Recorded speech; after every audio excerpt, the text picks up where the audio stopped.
બધા ભૂંગળા તળાઈ ગયા છે। તો 6 થી 7 લીલા મરચા છે એને આવી રીતના મેં સુધારી લીધા છે।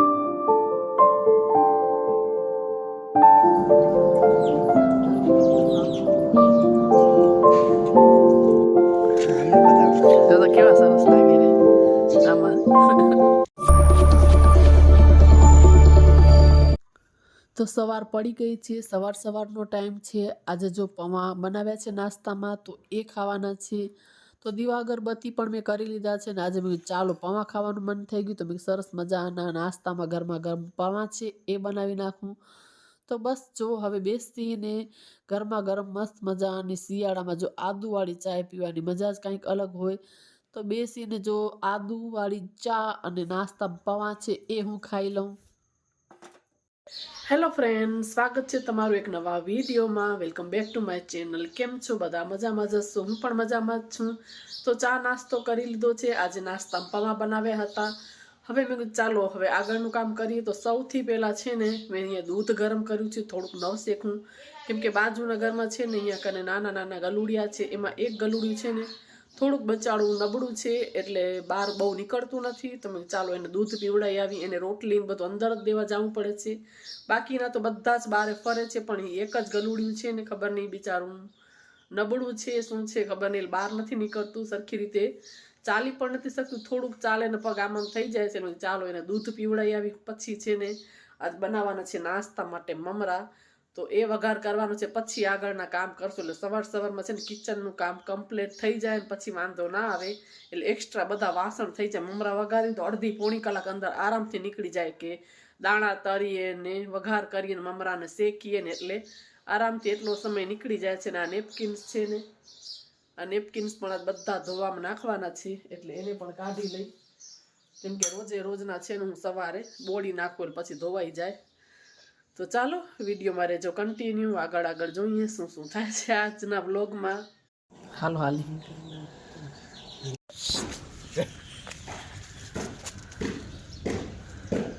તો તમે જોઈ શકો છો કેટલા બધા જો ગલુડિયા છે। હજી તો થોડાક ઓલી બાજુ છે, આટલા બધા કંઈક આખી શેરીમાં તમે 20 ગલુડિયા હશે।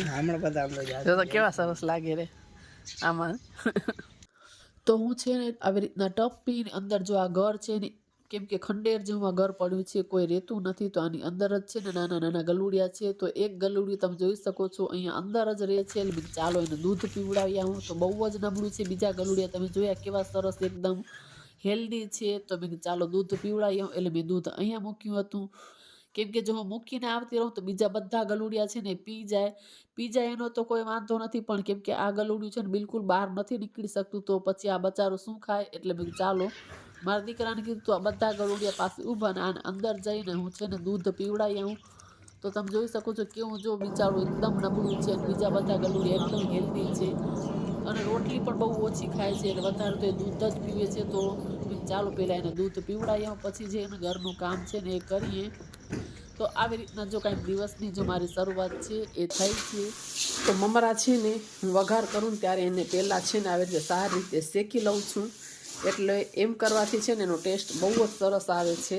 એટલે થોડાક એકદમ ધીમા તાપે મમરાને હું શેકી લઉં પછી જ એનો વઘાર કરીશ। તો હું આવી રીતે મમરા વઘારું છું, તમે લોકો કેવી રીતે વઘાર કરો છો કોમેન્ટ કરીને જણાવજો કે તમે આમ જ વઘારો છો કે ડાયરેક્ટ વઘાર કરી લ્યો છો। પહેલાં છે ને હું ડાયરેક્ટ વઘાર કરતી, પછી એક બે વખત મેં આવી રીતના છે ને શેકીને કર્યું તેનો ટેસ્ટ બહુ સારો લાગ્યો મને, એટલે હું આવી રીતના હવે શેકીને જ બનાવું છું। અને જો અહીંયા કને મરચાં અને એ પણ સુધારી લીધા છે। તો 6 થી 7 લીલા મરચાં છે એને આવી રીતના મેં સુધારી લીધા છે, વધારે પડતા બીજ કાઢ્યા છે, અમુક જ છે। અને આ સિંગદાણા છે એને મેં બહાર કાઢીને રાખ્યા છે સવારે જ, એટલે પછી આને તળીને નાખવા જોશે ને આનો વઘાર કરશું। તો જો મમરા છે એને મેં શેકી લીધા છે, અલગ ટ્રાન્સફર કરી લીધા છે, અહીંયા કને તેલ ગરમ થવા માટે મૂક્યું છે। અને આ ઝીણા ઝીણા કલરફુલ જે ભૂંગળા છે ને એ તળવાના છે, તો એ પેકેટ પણ લઈ લીધું છે। તો થોડાક ભૂંગળા છે એ કાઢી લીધા છે તળવા માટે, તો કલરફુલ બહુ જ સરસ લાગે છે નાના નાના। તો બસ આમાંથી જોશે એટલા યુઝ કરશું। તો તેલ ગરમ થઈ ગયું છે, આપણે ભૂંગળા છે એ તળી લેશું। તો સરસ મજાના એકદમ કલરફુલ ભૂંગળા છે ને મમરામાં બહુ જ સરસ લાગે છે। તો જો બધા આવી રીતના હું તળી લઈશ। એકદમ કલરફુલ સરસ મજાના એકદમ તળાઈ ગયા છે. તો આ સવારમાં જો રસોડાનું કામ છે ને મેં કીધું એ પહેલાં પતાવી દઉં, કેમ કે નાસ્તો અને બનાવવાનું હોય તો થોડીક અડધી પોણી કલાક આરામથી અંદર નીકળી જાય છે. પછી કિચન ક્લીન કરવાનું, એટલે બધું ચાલો પહેલાં છે ને સૌથી એ જ સવારમાં જે કામ છે ને કમ્પ્લીટ કરી. જો બધા ભૂંગળા તળાઈ ગયા છે અને હવે છે ને મારો દીકરો કહે છે કે મમ્મી આ ભૂંગળા આ વખતે મમરામાં ન નાખજો. તમે ઠીક છે ચાલો આને એમને ડબ્બામાં ભરી દઈશ એટલે ખવાઈ જશે. આની પર મીઠું નાખી દઈશું. તો હવે ખાલી સિંગદાણા અને મરચાં છે ને એ આપણે નાખશું અને સેવ. ચાલો હવે આપણે દાણા છે ને એ તળી લઈ એટલે પછી સીધો વઘાર કરીને ખાલી સેવ નાખવી રે. તો સરસ મજાને ગોલ્ડન બ્રાઉન થાય, એકદમ આકરાય નહીં બહુ માઠાય નહીં, એવા મીડિયમ સાઇઝના તળી લેશું. તો રાઈ અને જીરું છે એ નાખી દઈશું વઘારમાં. પછી હિંગ નાખશું, પછી છે ને લીલા મરચાં રાઈ તતડી જાય ને પછી આપણે નાખશું. તો આ જો લીલા મરચાં છે ને એને ગેસ હવે ધીમો કરીને ચડાવવાના, નહીં તો મરચાં છે ને એકદમ બળી જાય ને બ્લેક થઈ જાય. એટલે ધીમા તાપે એનું મોઇસ્ચર એકદમ બળી જાય ને ત્યાં સુધી પકાવવાના. પછી હળદર ને મમરા ને મીઠું બધું નાખીને મિક્સ કરી લેવાના. તો હું કંઈક આવી રીતે બનાવું છું. આજે મારી પાસે મીઠો લીમડો નહોતો, નહીંતર બહુ સરસ લાગે મીઠો લીમડો અંદર. જો આવી રીતના એકદમ મોઇસ્ચર નીકળી જાય ને પછી આપણે મમરા નાખશું. અને સેવ છે ને જો એ લઈ લીધી છે, તો ઘણી જ બધી સેવ છે ને હું નાખું છું, તો જ મને મમરા ભાવે છે. જો અડધા કિલા જેવી સેવ છે એ લીધી છે. તો વઘાર કરીને મમરા ઠંડા થઈ ગયા પછી આની અંદર ઉથલાવીને સેવ મિક્સ કરીએ એટલે સારી રીતે એકદમ મિક્સ કરી શકાય.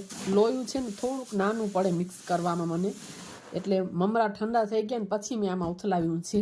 એટલે ટબમાં હું પણ ગરમ ગરમ નથી ઉથલાવતી, ખાલી પછી સેવ તો મિક્સ જ કરવાની હોય ને એટલે પછી આમાં મિક્સ થઈ જાય એમ. તો છે ને ઠંડા થઈ ગયા પછી ડબ્બામાં ભરે છે, એટલે સાવ ડબ્બો ઠંડો છે. જો અહીંયા મૂકી દઉં એને, અને આ બોક્સને પણ સારી રીતે રાખી દઉં. હવે આમાં છે અડદિયા, આમાં છે ને મસ્ત મજાના સિંગ છે તો એને પણ સાઈડમાં મૂકી દઉં. અને આમાં છે અડદિયા, કેમ કે શિયાળાની સિઝન છે ને એટલે સરસ મજાના અડદિયા છે ને એ આવી ગયા છે. તો બસ જો એને પણ મૂકી દઈ સારી રીતે. અને મમરા ઠંડા થઈ ગયા છે ને એટલે એને પણ ડબ્બાને કરી દઈએ બંધ. એટલે સવારમાં જો એ કામ છે ને એ આપણનું પતી ગયું. આમાં પણ 1 કલાક નીકળી જાય છે કરવામાં બધું. અને રસોડાની હાલત તો ભયંકર છે, તમે જોઈ શકો છો. આ બધા તેલની બૈડી ને બધું કાઢ્યું છે ધોવા માટે. એક્સ્ટ્રા જેટલા વાસણ હાથમાં આવતા હતા ને બધા અહીંયા મૂકતી આવી છો. એટલે બધા પેલા વાસણ કરીશ, રસોડું સાફ કરીશ. તો સવારમાં છે ને આજ એવું કામ ચાલે છે એકદમ કિચનમાં, જેને કહેવાય ને કે બિઝી છે એકદમ. જેમ કહેવાય ને કે કિચન આખું એકદમ અસ્ત વ્યસ્ત થઈ ગયું છે. તો પહેલાં તો છે ને એકદમ સરસ રીતે કિચનને આખું ક્લીન કરી નાખું. મને જ જોઈને કંઈક થાય છે એટલે ફટાફટ હવે મોબાઈલ રાખીને પેલું આખું કમ્પ્લીટ કરી લઉં, પછી તમને લોકોને મળું. આજે છે ને શુક્રવાર છે એટલે ઘડિયાળમાં અલાર્મ સેટ કરેલું છે કે ઇન્જેક્શન આ દેવાનું છે. એટલે અલાર્મ વાગે ને એટલે ખ્યાલ આવે ને. સાચે જ હું ભૂલી ગઈ હતી કે આજે મારે B12 ઇન્જેક્શન લેવાનું છે. તો જો હજી પણ છે ને 4 ઇન્જેક્શન છે આરે જે દેવાના છે. તો આરે જો ઇન્જેક્શન કાઢી અને હવે એક બહાર મૂકું. હમણાં જ બાજુવાળા શોભના માસી છે ને એની પાસે દેવડાવી દઉં છું. એટલે મારે જવાની ક્યાંય ઝંઝટની જો કોઈ ન હોય તો પછી મારે દવાખાને દેવડાવવા જવું પડે. પણ હવે ચાલો, એમને મેં ફોન પણ કર્યો, એ ઘરે જ છે કે થોડી વારમાં આવું છું. મેં વાંધો નહીં. તો એ ઘરે આવીને જ ઇન્જેક્શન છે ને આપી જાય છે. મને પણ ત્યાં જવાની પણ જરૂર નથી પડતી કે વાંધો નહીં હું આવીને આપી જઈશ. તો આ એક ઇન્જેક્શન બહાર કાઢીને મૂકું. ત્યાં સુધી ફટાફટ વાસણ કરી લઉં ને સોફાએ જો આ સેટ નથી થયા. એટલે છે ને રસોડામાં કામ એટલું બધું વધ્યું ને પછી થોડી વાર બહાર ગલુડિયા પાસે ગઈ એટલે એમ અડધી કલાક મારી બગડી. એટલે થોડુંક આ 1.5 કલાકનું આડું અવડું થઈ ગયું ને એટલે લેટ થઈ ગયું. ચાલો કાંઈ વાંધો નહીં. હવે ફટાફટ વાસણ કરી લઉં ને સોફા અને બધું સેટ કરું. અંદર રૂમ તો એકદમ મસ્ત ક્લીન થઈ ગયો છે, એ તો મેં કરી લીધું છે એટલે એનું કોઈ ટેન્શન નથી. જો અંદર તો સરસ મજાનું એકદમ નીટ એન્ડ ક્લીન છે. જો તો ચાલો ફટાફટ છે ને વાસણ કરી લઉં પછી ઇન્જેક્શન લેવડાવી. તો વધારાના એટલા બધા જ વાસણ મેં કાઢ્યા હતા. તેલની બૈડી ને જે ડબ્બા મારા હાથમાં આવતા હતા, જીરું થોડુંક હતું તો એ કાઢી લીધું. એક્સ્ટ્રા બધા જ જેટલા વાસણ મારા હાથમાં આવ્યા ને હું પછી ધોવામાં જ નાખી દઉં છું. એટલે સારી રીતે એવી રીતને ધોવાઈ જાય ને તો પછી વસ્તુ ખરાબ નથી થતી. એટલે જે વસ્તુ ખાલી થાય ને એ હું ડબ્બો કે તેલની બરણી ને એવું બધું જ ધોવામાં નાખી દઉં છું. એટલે સરસ એકદમ નીટ એન્ડ ક્લીન થઈ જાય. બિલકુલ ચિકાસવાળી જે બરણી પછી થઈ જાય છે ને તો એ નથી થતી. એટલે જો આપણે એમને તેલ ભર્યા જ કરી પછી એટલી ચીકણી બરણી થઈ જાય છે. એટલે હું એક વખતનું જેવું બરણીમાં તેલ પૂરું થાય ને એટલે એને એકદમ સરસ રીતે ધોઈ કરી લૂછીને પછી તેલ છે ને એ ભરું છું. તો અહીંયા જો કેટલા બધા વાસણ હતા, બધા વાસણ છે એને સારી રીતે સાફ કરી લીધા. તો બધા જ વાસણ કરી લઉં ને એના પછી છે ને સિંક એરિયા છે ને એને બધો જ એકદમ લિક્વિડ ડિશવોશરથી હું સારી રીતે સફાઈ કરી લઉં છું, ક્લીન કરી લઉં છું. કેમ કે આપણે એઠા વાસણ ને મૂકતા હોય તો પછી અંદર ઓઇલ ને બધું હોય તો સિંક ખરાબ થઈ જાય છે. એટલે ડેલી હું એવી રીતે જ કરું છું. પછી સરસ રીતે જો કાઉન્ટર ટોપ એકદમ સારી રીતે નીટ એન્ડ ક્લીન કરી લીધો છે. તો જો કિચનનું બધું જ કામ કમ્પ્લીટ કરી આખું કિચન નીટ એન્ડ ક્લીન કરીને પછી આવી ગઈ છું બહાર હોલમાં. અહીંયા સોફા છે એને અરેન્જ કરવાના છે તો સારી રીતે એને ઝાટકી લઈશ. તો બધા જ કુશન જો ઉપર મેં મૂકેલા છે તો એને મેં લઈ લીધા છે. પછી સારી રીતે એકદમ સરસ રીતે હું ઝાટકી લઉં છું. એટલે જે બી ઝીણો કચરો કે રજ કાંઈ પણ હોય ને એ સારી રીતે ક્લીન થઈ જાય. તો આવી રીતે વીકમાં 3 વખત હું સારી રીતે ઝાટકું છું. ડેલી આવી રીતે નથી ઝાટકતી કેમ કે રોજ જરૂર નથી હોતી. નાના છોકરા હોય તો એને જરૂર પડે પણ મારો છોકરો તો મોટો થઈ ગયો છે એટલે બહુ કચરા ને એવું ના હોય પણ તો પણ હું વીકમાં 3 વખત આવી રીતે એકદમ ઝાટકી લઉં છું કે ડસ્ટ કે કાંઈ હોય તો નીકળી જાય. અને સોફાના કવર છે ને સારી રીતે અરેન્જ કરીને આવી રીતના જો કુશન છે એને મેં ગોઠવી દીધા છે. તો આવી રીતના કંઈક જો સવારમાં ડેલી રૂટીનમાં આપણે હાઉસવાઈફના એક હોમમેકરના કામ ચાલતા જ હોય છે જેનો કોઈ અંત નથી. એટલા બધા કામ થઈ જાય છે ને આમે આપણે કોઈ એક્સ્ટ્રા જેમ નાસ્તો કે કોઈ બીજું કાંઈ સાફ સફાઈનું ને જો એ કામ કાઢીએ ને ત્યારે તો 1-1.5 કલાક એટલો અંદર નીકળી જાય છે કે ખબર જ નથી પડતી. તો જો અહીંયા સરસ મજાના સોફા છે એને સેટ કરી લીધા છે એટલે સરસ વ્યવસ્થિત થઈ ગયું છે એકદમ. અને પછી બધું જ કામ કરીને બપોરની રસોઈ છે એ કરી છે. તો આજે સરસ મજાની જે લીલી વાલોર આવે છે ને એનું શાક કર્યું છે. તો બહુ જ મસ્ત એકદમ શાક બન્યું છે વાલોરનું. અને પછી હસબન્ડ છે એ વાળી ગયા હતા તો મૂળા લઈ આવ્યા હતા તો આ બોક્સ ભરીને આખા લઈ આવ્યા છે.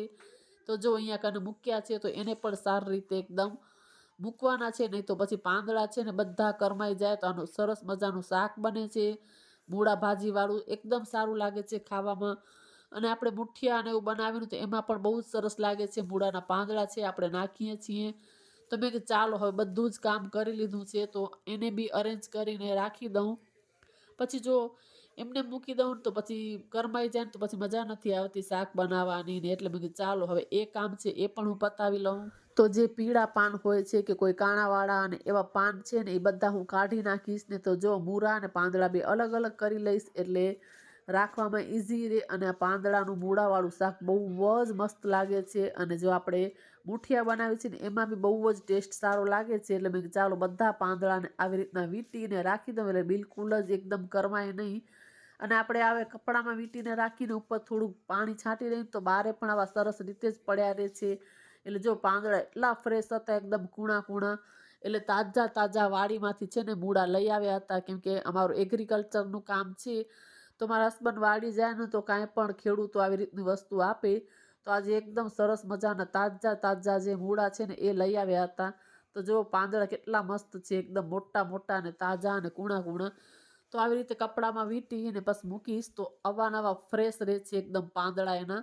અને બારે પણ આપણે મૂકી દઈને ઉપર પાણી છાંટી દઈએ તો પણ સરસ પડ્યા રહે છે એકદમ. તો આજનો વિડીયો આટલો જ. વિડીયો તમને લોકોને પસંદ આવ્યો કાંઈ પણ સારું લાગ્યું તો વિડીયોઝને લાઇક, ચેનલને સબસ્ક્રાઈબ કરજો. અને ફરી પાછા મળીએ નવા એક વિડીયોમાં. ત્યાં સુધી બધાને હર હર મહાદેવ, જય માતાજી, જય શ્રી કૃષ્ણ, બાય.